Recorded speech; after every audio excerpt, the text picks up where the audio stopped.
మనుష్యుల ముఖ్య స్వభావం ఒకటే, సంపాదించటం. అది ఎంతో శ్రమిస్తూ.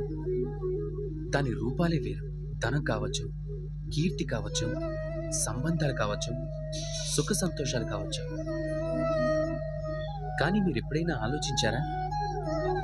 విధి ఇలా అనుక్షణం శ్రమించే విధానం ఎందుకు మనిషిలో కలిగించిందో?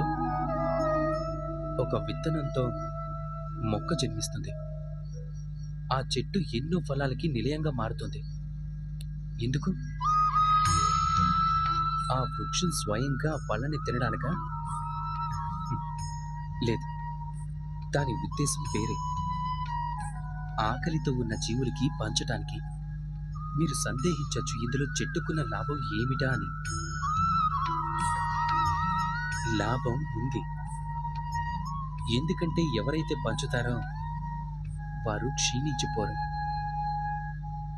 ఏ పళ్ళనైతే జీవులు భుజిస్తాయో వాటి గింజలని నేలపైన పడేలా చేస్తాయి. దాంతో నూతనంగా వృక్షాలు మళ్ళీ జన్మిస్తాయి. వాటి జాతి, వాటి గుణాలు, వాటి స్వభావం అమరం అయిపోతాయి. అందుకే మీరు గుర్తుంచుకోండి, ధనవంతులుగా మారటానికి ప్రతి క్షణం మీరు శ్రమించాల్సి ఉంటుంది. కానీ మీరు అమరులుగా మారటానికి మీ సర్వస్వం కూడా అందరికీ పంచాల్సి ఉంటుంది. రాధా కృష్ణ.